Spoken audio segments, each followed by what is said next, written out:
Hello, നമസ്കാരം. സാധാരണ വൈകുന്നേരങ്ങളിലൊക്കെ ഇതിനു മുൻപ് നമ്മൾ നമ്മുടെ ചായക്കടകളിലും നാട്ടിൻപുറത്തെ വായനശാലകളിലൊക്കെ ഇരുന്നായിരുന്നു ഞങ്ങൾ രാഷ്ട്രീയം സംസാരിച്ചുകൊണ്ടിരുന്നത്. ഇപ്പോൾ കഴിഞ്ഞ കുറച്ച് നാളുകളായിട്ട് എനിക്ക് അത്തരം സാഹചര്യങ്ങൾ ലഭിക്കാറില്ല. അതുകൊണ്ട് തന്നെ എൻ്റെ രാഷ്ട്രീയ അഭിപ്രായങ്ങൾ പറയാൻ എനിക്ക് നിങ്ങളെ ഉള്ളൂ. ഇപ്പം ഞാനിത് പറയാൻ കാര്യം, നമ്മുടെ കഴിഞ്ഞ കുറച്ച് ദിവസമായിട്ട് നമ്മുടെ മുഖ്യധാര മീഡിയയിലൊക്കെ പ്രധാനമായിട്ട് ഇപ്പം നടക്കുന്ന ഒരു ചർച്ച, അല്ലെങ്കിൽ ഞാൻ കഴിഞ്ഞ ദിവസം ദുബായിലുന്ന സമയത്ത് ഞാനൊരു ഹോട്ടലിൽ ചെന്ന സമയത്ത് അവിടെയൊക്കെ നടക്കുന്ന ഒരു ചർച്ച എന്ന് പറയുന്നത് നരേന്ദ്രമോദി രാജ്യത്ത് അധികാരത്തിൽ തിരിച്ചു വരുമോ ഇല്ലയോ എന്നുള്ള കാര്യത്തിലും, അതുപോലെ തന്നെ അവർ ഏറെക്കുറെ വിശ്വസിക്കുകയാണ് രാഹുൽ ഗാന്ധി നേതൃത്വം കൊടുക്കുന്ന ഇന്ത്യ മുന്നണി അധികാരത്തിൽ വരും. അപ്പം ഞാനിത് ഇങ്ങനെ കേട്ടപ്പോഴത്തേക്ക് നമ്മളിങ്ങനെ ഉള്ളിച്ചിരിച്ചു. കാര്യം മറ്റൊന്നും കൊണ്ടല്ല, നമ്മുടെ മാധ്യമങ്ങളുടെ ഒരു വലിയ ശക്തിയാണത്. അവർക്ക് വളരെ നിസ്സാരമായിട്ട് ഒരു വിഷയത്തെ എങ്ങനെ ജനങ്ങളിലേക്ക് എത്തിക്കണമെന്നും ജനങ്ങളെ കൊണ്ട് എന്ത് സംസാരിപ്പിക്കണമെന്നും അതിലൂടെ ഒരു പുതിയൊരു സാഹചര്യം സൃഷ്ടിക്കണമെന്ന് അവർക്ക് വളരെ കൃത്യമായിട്ടറിയാം. നമുക്ക് എല്ലാവർക്കും അറിയാം, ലോക്സഭാ തെരഞ്ഞെടുപ്പ് തുടങ്ങുന്നതിന് തൊട്ടു മുൻപ് നിസ്സംശയം ഒരുപക്ഷെ രാഹുൽ ഗാന്ധിയോട് പെട്ടെന്ന് വിളിച്ചിട്ട് ആരാണ് അടുത്ത പ്രധാനമന്ത്രി എന്ന് വെച്ചാൽ അദ്ദേഹം തന്നെ പറയും നരേന്ദ്രമോദി എന്ന് പറയുമായിരുന്നു. കാര്യം കോൺഗ്രസിന്റെ ഭാഗത്തു നിന്നായാലും അല്ലെങ്കിൽ പ്രതിപക്ഷ നിരയുടെ ഭാഗത്തു നിന്നായാലും മോദി 400 സീറ്റ് കിട്ടുമോ ഇല്ലയോ എന്നുള്ള കാര്യത്തിലായിരുന്നു അവരുടെ ചർച്ചയും കാര്യങ്ങളൊക്കെ തന്നെ ചിലപ്പോൾ ഒരുപക്ഷെ അധികാരത്തിൽ വന്നേക്കാം ഇത്തരം സീറ്റൊന്നും കിട്ടില്ല എന്നുള്ള കാര്യങ്ങളാണ് സംസാരിച്ചത്. പിന്നെ ഞാനിപ്പോൾ ഈ സംസാരിക്കുന്നത് ദേവി ഇത് ഞാൻ ഈ കഴിഞ്ഞ ഇലക്ഷൻ നടന്ന സമയത്ത് ഒരു രാഷ്ട്രീയ അഭിപ്രായങ്ങളും പറഞ്ഞില്ല, ഒരു രാഷ്ട്രീയ പാർട്ടിയുടെ ആഭിമുഖ്യം ഞാൻ പ്രകടിപ്പിച്ചിരുന്നില്ല, ഒരു സ്വതന്ത്ര നിഷ്പക്ഷമായിട്ടുള്ള ഒരു കാഴ്ചപ്പാടുകൾ മാത്രം സംസാരിക്കാൻ പറഞ്ഞാണ് ഈ സംസാരിക്കുന്നത്. ആരോടും പ്രത്യേകിച്ചൊരു മമതയുമില്ല, ആരോടും പ്രത്യേകിച്ചൊരു എതിർപ്പുമില്ല. അപ്പോൾ അതുകൊണ്ട് തന്നെ ഇലക്ഷൻ കഴിഞ്ഞൊന്ന് ആലോചിക്കണം. ഞാനീ പറയുന്നത് കൊണ്ട് പ്രത്യേകിച്ച് ഇലക്ഷനെ ഒന്നും ബാധിക്കാൻ പോകുന്നില്ല, ഒരു രാഷ്ട്രീയ പാർട്ടിക്ക് ഗുണവും ദോഷവും ഒന്നും സംഭവിക്കാൻ പോകുന്നില്ല. എനിക്ക് തോന്നിയ ചില തോന്നലുകൾ മാത്രം ഞാൻ നിങ്ങളുമായി പങ്കുവയ്ക്കുകയാണ്. ശരിയെങ്കിൽ ശരിയെന്നോ തെറ്റെങ്കിൽ തെറ്റെന്നോ നിങ്ങൾക്ക് പറയാം. എന്തുകൊണ്ടായിരിക്കാം കഴിഞ്ഞ കുറച്ച് നാളുകളായിട്ട് കേന്ദ്രത്തിൽ നരേന്ദ്രമോദി അധികാരത്തിൽ വരുമോ എന്നൊരു സംശയത്തിന്റെ പ്രതീതി ഉയർത്തിക്കൊണ്ട് മാധ്യമങ്ങൾ ഇങ്ങനെ ചർച്ച നടത്തുന്നത്? അതിന് പലവിധ കാരണങ്ങളാണുള്ളത്. ഒന്ന്, നിങ്ങളിപ്പോൾ ഒരു ക്രിക്കറ്റ് കളി കണ്ടുകൊണ്ടിരിക്കുകയാണ്. ആ ക്രിക്കറ്റ് കളി കണ്ടുകൊണ്ടിരിക്കുന്ന സമയത്ത് നിങ്ങൾക്കറിയാം എതിർ ടീമാണ് ജയിക്കാൻ പോകുന്നത്. നിങ്ങൾക്ക് ആ മത്സരം ഒരിക്കലും നിങ്ങളെ ആവേശഭരിതരാക്കത്തില്ല. അല്ലെങ്കിൽ നിങ്ങൾ കണ്ടുകൊണ്ടിരിക്കുന്ന ഒരു സിനിമയുടെ ക്ലൈമാക്സ് നിങ്ങൾക്കറിയാമെങ്കിൽ ആ സിനിമ ഒരിക്കലും നിങ്ങളെ രസിപ്പിക്കില്ല. അതുകൊണ്ട് ആ രസം ഉളവാക്കണമെന്നുണ്ടെന്നുണ്ടെങ്കിൽ, ആ ഒരു ഇമ്പാക്ട് നിങ്ങൾക്ക് ലഭിക്കണമെന്നുണ്ടെങ്കിൽ എന്താണ് സംഭവിക്കാൻ പോകുന്നതെന്ന് നിങ്ങൾക്കൊരിക്കലും അറിയാതെ ഇരിക്കണം. അതുകൊണ്ടാണ് ഈ തെരഞ്ഞെടുപ്പിൽ മാധ്യമങ്ങൾക്ക് ചാകരയായി മാറേണ്ട ഒരു ദിവസമാണ് ജൂൺ 4 എന്ന് പറയുന്ന തെരഞ്ഞെടുപ്പിന്റെ റിസൾട്ട് വരുന്ന ഒരു ദിവസം എന്ന് പറയുന്നത്. അപ്പോൾ ഈ ജൂൺ 4-ാം തീയതി എന്താണ് സംഭവിക്കാൻ പോകുന്നതെന്ന് നിങ്ങൾക്ക് നേരത്തെ അറിഞ്ഞാൽ നിങ്ങൾക്ക് ആർക്കും തന്നെ അന്നേ ദിവസം ടിവിയുടെ മുമ്പിൽ വന്നിരുന്ന് ഒരുപാട് സമയം ചെലവഴിക്കാനുള്ള ഒരു മാനസികാവസ്ഥ ഉണ്ടാവത്തില്ല. നിങ്ങൾ അത്രയും ഇൻട്രസ്റ്റഡും ആയിരിക്കത്തില്ല. പിന്നെ ജസ്റ്റ് തുടക്കത്തിൽ കാണുന്ന സമയത്ത് നമുക്ക് എണിച്ചു വന്നു തോന്നും.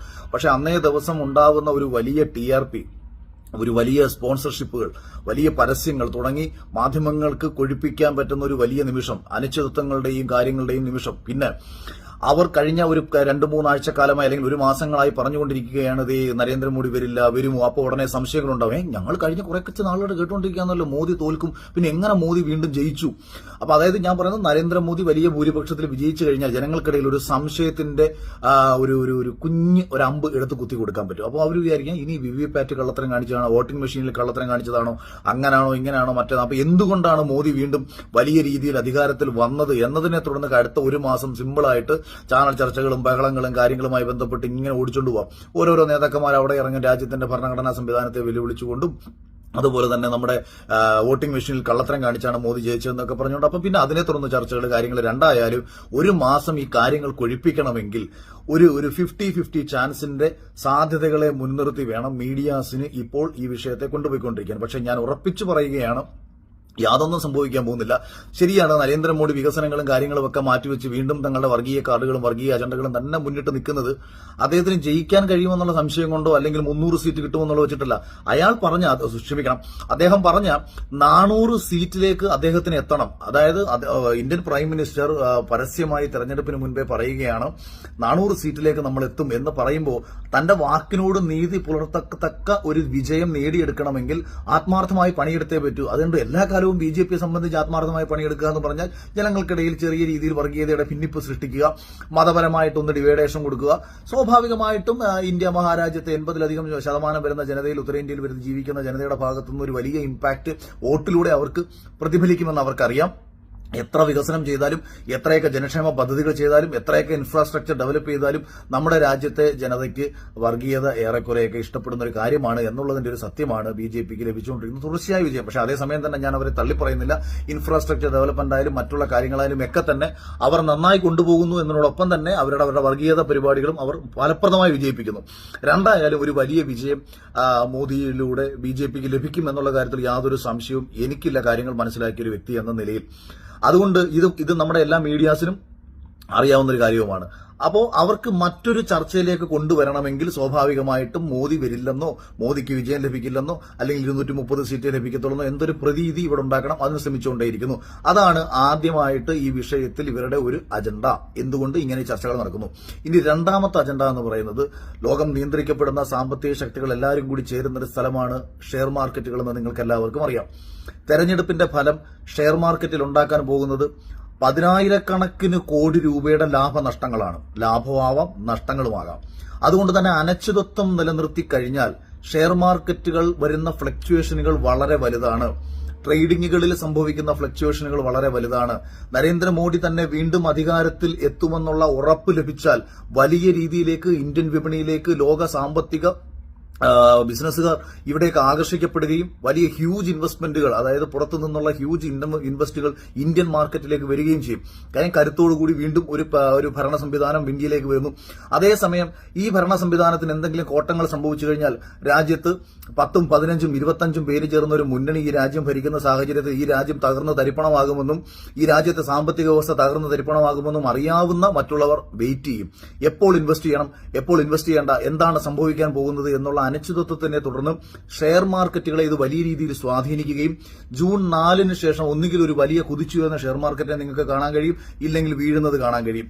അതേസമയം തന്നെ ഇത് മുൻകൂറായിട്ട് മനസ്സിലാക്കിയിട്ട്, അതായത് മോദി തന്നെ അധികാരത്തിൽ വരുമെന്ന് മുൻകൂറായിട്ട് മനസ്സിലാക്കുന്ന വലിയ കോർപ്പറേറ്റുകൾ വലിയ രീതിയിലേക്ക് ഇൻവെസ്റ്റ് ചെയ്യുകയും സംശയമുളവാക്കുന്ന ചെറുകിട ആൾക്കാർ, അതായത് ഒരു 5 കോടി രൂപ 10 കോടി രൂപയുടെയൊക്കെ ഇൻവെസ്റ്റ്മെന്റ് ഉള്ള ആൾക്കാർക്ക് അതൊരു ഹ്യൂജ് എണ്ണമാണ്, അത് വലിയൊരു എണ്ണമാണ്. അവർ 1000 പേരുണ്ടെന്നുണ്ടെങ്കിൽ 5000 കോടിയായി, അല്ലെങ്കിൽ അവർ 10,000 ഉണ്ടെങ്കിൽ 50,000 കോടിയായി. പക്ഷേ ഇവരിങ്ങനെ മാറി നിൽക്കും.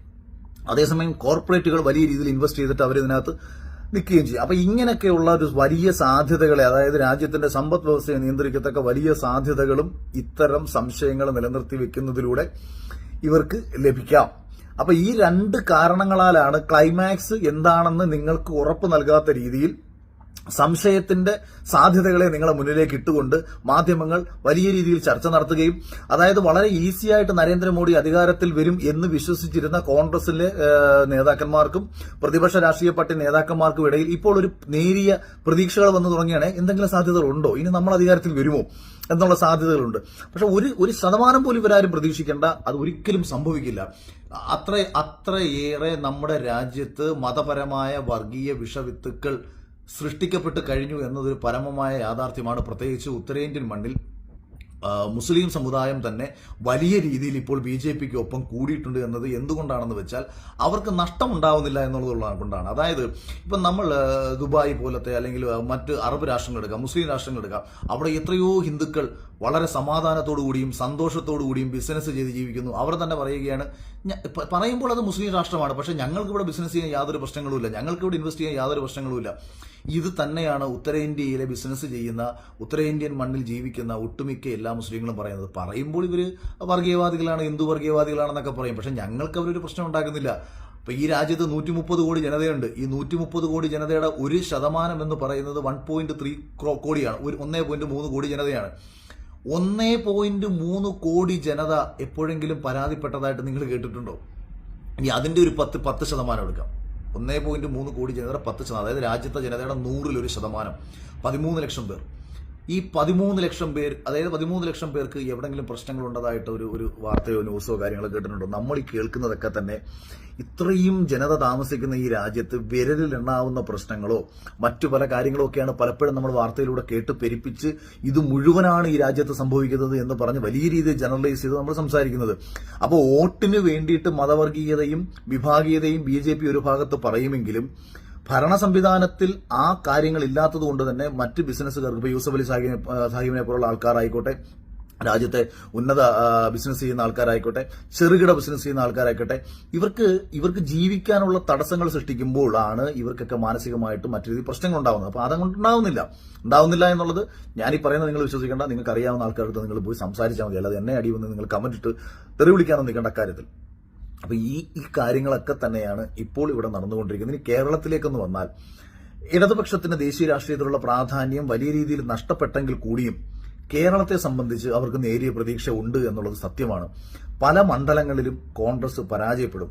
അത് എനിക്ക് കോൺഗ്രസ് എന്ന രാഷ്ട്രീയ പ്രസ്ഥാനം തന്നെയാണ്. ഞാൻ കഴിഞ്ഞ ദിവസം ഞാനും ഹൈബിയുടെ എംപിയും കൂടെ ഞാനൊരു പ്രോഗ്രാമിൽ പങ്കെടുത്ത സമയത്ത് അദ്ദേഹം എന്നോട് ചോദിച്ചു, ആക്ച്വലി അഖിലിന്റെ പൊളിറ്റിക്കൽ തോട്ട് എന്താണ് എന്ന് ചോദിച്ചപ്പോൾ ഞാൻ പറഞ്ഞു, ഉള്ളുകൊണ്ട് ഒരു കോൺഗ്രസ്സുകാരൻ തന്നെയാണ് ഞാൻ. പക്ഷേ അത് ഇന്ന് നിങ്ങൾ ഈ കാണിക്കുന്ന, അപ്പൊ ഞാൻ പറഞ്ഞു, എനിക്ക് തെറ്റുകൾ കണ്ടാൽ എനിക്ക് ചൂണ്ടിക്കാണിക്കേണ്ടി വരും. ഞാനൊരു രാഷ്ട്രീയ പാർട്ടി പ്രവർത്തിച്ചാലും ആ രാഷ്ട്രീയ പാർട്ടി ഒരു തെറ്റ് ചെയ്താൽ നമ്മൾ ചൂണ്ടിക്കാണിക്കേണ്ടി വരും. അപ്പോൾ അത് നിങ്ങൾ വേണമെങ്കിൽ പറയും, അവൻ നമ്മുടെ പാർട്ടിയിൽ നിന്നുകൊണ്ട് നമ്മളെ കുറ്റം പറയുന്നു, അല്ലെങ്കിൽ നന്ദിയില്ലാത്തവനെന്ന് പറയും. തെറ്റ് അല്ലെങ്കിൽ ശരി, ഈ രണ്ട് വിഷയങ്ങളെ മാത്രമേ നമുക്ക് അനുകൂലിക്കാൻ പറ്റൂ. തെറ്റ് എല്ലാവരിലുമുണ്ട്, ശരി എല്ലാവരിലുമുണ്ട്. അവരിലുള്ള ശരിയെ ശരിയെന്നും തെറ്റിനെ തെറ്റെന്നും നമുക്ക് ചൂണ്ടിക്കാണിക്കുമ്പോൾ മാത്രമേ ജനത്തിന് നമ്മൾ പറയുന്ന കാര്യങ്ങൾ കൃത്യമായിട്ട് മനസ്സിലാവത്തുള്ളൂ. ഞാൻ എല്ലായ്പ്പോഴും പറയുന്ന ഒരു കാര്യമാണ്, ഒരു പ്രതിപക്ഷ നേതാവ് മുഖ്യമന്ത്രി ചെയ്യുന്ന നല്ല കാര്യങ്ങളെ പ്രോത്സാഹിപ്പിക്കുകയും നല്ല കാര്യങ്ങൾ ജനസമക്ഷത്തിലേക്ക് എത്തിക്കാൻ ആ പ്രതിപക്ഷ നേതാവ് പരിശ്രമിക്കുകയും എങ്കിൽ മാത്രമേ ആ മുഖ്യമന്ത്രി ചെയ്യുന്ന തെറ്റുകളെ അദ്ദേഹം ചൂണ്ടിക്കാണിക്കുന്ന സമയത്ത് ജനത്തിന് അദ്ദേഹത്തെ വിശ്വാസം വരും. അതേസമയം ഒരു മുഖ്യമന്ത്രി ചെയ്യുന്ന എല്ലാ നല്ല കാര്യങ്ങളെയും രാഷ്ട്രീയത്തിന്റെ പേരിൽ അനാവശ്യമായിട്ട് വിമർശിച്ച് ഈ പ്രതിപക്ഷ നേതാവ് സംസാരിച്ചു കഴിഞ്ഞാൽ അയാൾ മറ്റേയാളെ എതിർക്കാൻ വേണ്ടി മാത്രം സംസാരിക്കുന്ന ഒരാളാണെന്നുള്ളൊരു പ്രതീതി മാത്രമേ ജനങ്ങൾക്കിടയിൽ ഉണ്ടാവത്തുള്ളൂ. അപ്പൊ കേവലം വോട്ട് എന്ന് പറയുന്നത് രാഷ്ട്രീയത്തിന് വേണ്ടി മാത്രമായിട്ട് മാറും. അതായത് ആ രാഷ്ട്രീയ പാർട്ടിയെ വിശ്വസിക്കുന്ന ആൾക്കാരുടെ വോട്ടുകൾ കൊണ്ട് മാത്രം ജയിക്കേണ്ട അവസ്ഥയുണ്ടാവും. നിഷ്പക്ഷ ജനത വലിയ കൺഫ്യൂഷനിലാവുകയും ചെയ്യും. അപ്പൊ എന്റെ രാഷ്ട്രീയ അടിസ്ഥാനപരമായിട്ട് ശരികൾക്കൊപ്പം നിന്ന് സംസാരിക്കുക. ശരികൾ കോൺഗ്രസ് ചെയ്താൽ കോൺഗ്രസിന്റെ ശരി, ബി ജെ പി ചെയ്താൽ ബി ജെ പിക്ക് ശരി, കമ്മ്യൂണിസ്റ്റ് പാർട്ടി ചെയ്താൽ കമ്മ്യൂണിസ്റ്റ് പാർട്ടി ശരി. അതാണ് എന്റെ രാഷ്ട്രീയം. ആര് ശരിയെന്നോ ശരി. ഇനി ഏതെങ്കിലും ഒരു രാഷ്ട്രീയ പാർട്ടിയിൽ പ്രവർത്തിച്ചെങ്കിലേ ഒരുവൻ ഈ ഇന്ത്യ മഹാരാജ്യത്ത് രാഷ്ട്രീയമുള്ള ഒരാളാവൂ എന്നൊക്കെ നിങ്ങളുടെ ധാരണകൾ തെറ്റാണെന്ന് നിങ്ങൾ മനസ്സിലാക്കി വെക്കുക. രാഷ്ട്രീയം ഈ നാടിന്റെ നന്മയ്ക്കും ഈ ജനങ്ങളുടെ ഒപ്പം നിന്ന് സംസാരിക്കുന്നതുമാണെന്നാണ് ഞാൻ മനസ്സിലാക്കുന്നത്. പിന്നെ ഇനി ഈ കൂടുതൽ ഈ വിഷയത്തിൽ ഡീറ്റെയിൽ ആയിട്ട് ഞാൻ സംസാരിക്കുന്നില്ല. എന്തായാലും വരാൻ പോകുന്ന ലോക്സഭാ തെരഞ്ഞെടുപ്പിന്റെ റിസൾട്ട് നമുക്ക് വരാൻ പോവുകയാണ്. കേരളത്തിൽ കോൺഗ്രസിന് ക്ഷീണം ഉണ്ടാകും എന്നുള്ള കാര്യത്തിൽ യാതൊരു സംശയവും വേണ്ട. പ്രതീക്ഷ വെച്ച് പുലർത്തുന്ന പല മണ്ഡലങ്ങളും അവർക്ക് പരാജയപ്പെട്ടേക്കാം. BJP ഇവിടെ അക്കൗണ്ട് തുറക്കുമെന്ന് തന്നെയാണ് ഞാൻ ഉറച്ചു വിശ്വസിക്കുന്നത്. ഒന്നിലധികം സീറ്റായാൽ അത്ഭുതപ്പെടാനില്ല. എന്നാലും തൃശ്ശൂരിൽ സുരേഷ് ഗോപി ജയിക്കുമെന്നുള്ള കാര്യത്തിൽ നിലവിൽ എനിക്ക് യാതൊരു സംശയങ്ങളുമില്ല. അത് സുരേഷ് ഗോപിയോടുള്ള ഇഷ്ടം കൊണ്ടോ ഒരു വ്യക്തിയോടുള്ള ഇഷ്ടം കൊണ്ടോ ഒന്നുമല്ല. ഇപ്പോൾ ഒരു മത്സരം നടക്കുന്ന സമയത്ത് നമുക്കറിയാം, ഇപ്പൊ ഇന്ത്യയും ബംഗ്ലാദേശും തമ്മിലൊരു മത്സരം നടക്കുന്നു. പഴയ ബംഗ്ലാദേശ് ആണെന്നുണ്ടെങ്കിൽ നമ്മൾ പറയും 100% ഇന്ത്യ വിജയിക്കുമെന്ന് എന്ന് പറയുന്ന കണക്ക് ഇപ്പോൾ നമുക്ക് അങ്ങനെ പറയാൻ പറ്റുന്ന കാര്യം, ബംഗ്ലാദേശിന് ഇന്ത്യയെ തോൽപ്പിക്കാനുള്ള ശേഷി അവർ ആർജിച്ചെടുത്ത് കഴിഞ്ഞു. ഇപ്പം ബംഗ്ലാദേശ് പോലത്തെ ഒരു രാജ്യം പോയി അമേരിക്ക പോലൊരു രാജ്യമായിട്ട് ഇപ്പോൾ ക്രിക്കറ്റ് മത്സരത്തിൽ പോയിരുന്നു. സ്വപ്നത്തിൽ പോലും ആരും ചിന്തിച്ചു കാണത്തില്ല അമേരിക്ക ബംഗ്ലാദേശിനെ തോൽപ്പിക്കുമെന്നുള്ള കാര്യം. പക്ഷേ 3-2 മത്സരത്തിലും അമേരിക്ക ബംഗ്ലാദേശിനെ തോൽപ്പിക്കുകയാണ് ചെയ്തത്. അപ്പോൾ അതുകൊണ്ട് എല്ലാ കാര്യങ്ങളും നമ്മുടെ ചിന്തകളിലല്ല, എന്തുകൊണ്ട് തോൽപ്പിക്കുന്നു, എന്തുകൊണ്ട് തോൽക്കപ്പെടുന്നു, ഇതിനുള്ള ഉത്തരം നിങ്ങൾ പോയി പഠിച്ച് എടുത്തു കഴിഞ്ഞാൽ എന്തുകൊണ്ട് നിങ്ങൾ ഇന്നലെ വരെ ജയിച്ചു എന്നും എന്തുകൊണ്ട് നിങ്ങൾ ഇപ്പോൾ തോറ്റു എന്ന് നിങ്ങൾക്ക് കൃത്യമായിട്ട് മനസ്സിലാക്കാൻ കഴിയും. ഇനി ബാക്കി വിശേഷങ്ങളൊക്കെ തന്നെ ഞാൻ എന്തായാലും രാഷ്ട്രീയ അഭിപ്രായങ്ങൾ എല്ലായ്പ്പോഴും സംസാരിക്കാൻ ആഗ്രഹിക്കുന്ന ഒരാൾ തന്നെയാണ്. ജൂൺ 4-ാം തീയതി ബാക്കി കാര്യങ്ങളുമായിട്ട് വരാം. കേരളത്തിൽ 10 സീറ്റിലെങ്കിലും വിജയിച്ച് ഈ പറഞ്ഞ ഇന്ത്യ മുന്നണിക്ക് ശക്തി പകരാൻ കോൺഗ്രസിന് കഴിയട്ടെ എന്ന് പ്രാർത്ഥിക്കുകയാണ്. 10 സീറ്റിലെങ്കിലും വിജയിക്കട്ടെ എന്ന് പ്രാർത്ഥിക്കുകയാണ്.